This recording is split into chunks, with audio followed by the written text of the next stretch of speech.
All right, people, welcome back. We are going to talk about the fifth change I made to The Force Awakens and The Last Jedi. I'm filming at night here. I got a different setup. I'm usually not home during the daytime, and it's winter, so we don't have any natural light to use.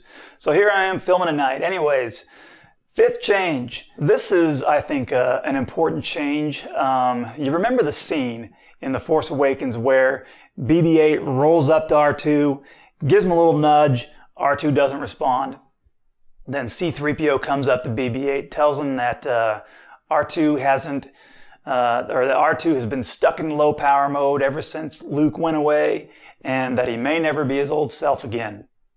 So, I had a problem with that scene. We're just gonna roll the scene for you, and then we'll talk about it when we come back. I'm trying to be helpful. When did that ever help? And don't say the Death Star.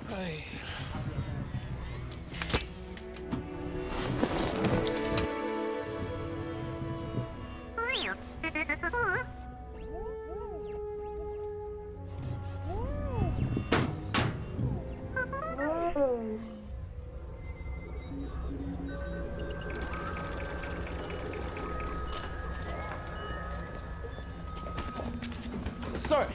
Listen to me, will you?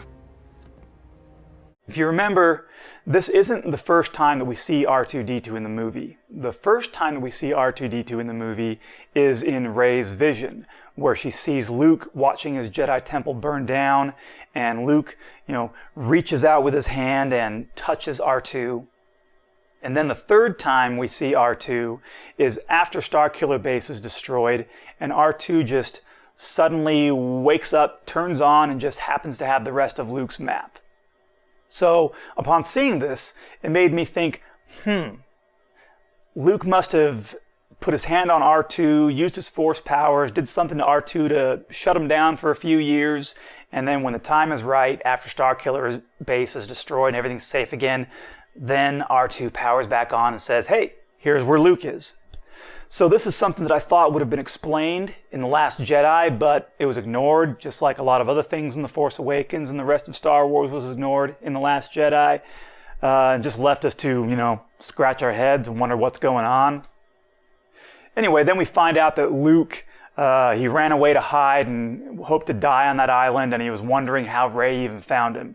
So it makes that whole R2 situation even more puzzling. Anyways, all of that I cut out. We'll get to it later.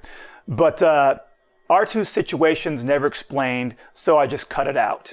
And so it's just like R2 is turned off at that moment. We don't know why.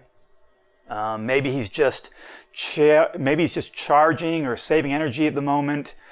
We've seen him and C-3PO do that in past films, so why not now? For me, wondering why R2 is turned off for a moment is better than wondering why he was stuck in low power mode for years and nobody could fix him, and then he randomly just turns back on when he feels like it. So then after that scene, you may have noticed I added in a deleted scene. That's just for filler, to give a little bit more time before cutting back to Han and Leia.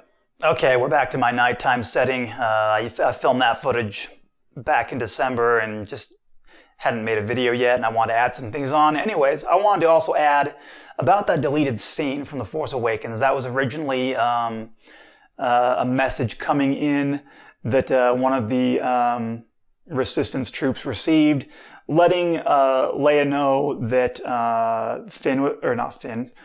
Poe was on Jakku, found the map, or something like that. I don't remember. It was just some message relating to Jakku. Anyways, I decided to use that little clip, like I said, as filler before we cut back to Han and Leia. But this is instead the message about the Starkiller Base that you see in the next scene when Han and Leia are talking, and then somebody comes up and interrupts them and says that they have a message for Leia. So I figured it would work right there as well. We're showing that guy received that message, and then we cut back to Han and Leia, and then they get interrupted. And also that deleted scene acted as some filler to give, enough time to go by before cutting back to Han and Leia, since that BB-8 and R2 scene was really short. Anyways, we'll get back to R2 later on in the film, but right now we're just getting pieces of R2 throughout the film. We got the piece of R2 in the Force vision. We've got the piece of R2 here where BB-8 nudges into him, and then we're going to get another piece of R2 later on in the movie. And I made some changes there as well, which hopefully you'll find pretty interesting. Anyways, stay tuned for 6. You know what? Never mind. You're getting part 6 right now because part 6 is really, really short and there'd be no reason to make it into a separate video. So part 6, the 6th change that I made to The Force Awakens also has to do with that message that was brought to Leia about Star Killer Base that had, you know, the Star Killer Base plans on it, and they're able to see what's there. And so they're all gathered around the table there talking about Star Killer Base. And I'm going to roll the clip for you here, my edited clip. It's really short, but let's see if you notice the change. The scan data from Snap's reconnaissance flight confirms Finn's report. A laser cannon. We're not sure how to describe a weapon of this scale. It's another Death Star. I wish that were the case, Major. This was the Death Star. And this is Star Killer Base. Now, you may have noticed that in the original cut, there's a part where they talk about how Star Killer Base has a hyper light speed weapon, which, as I mentioned before, I thought that's too over the top, so I cut it out.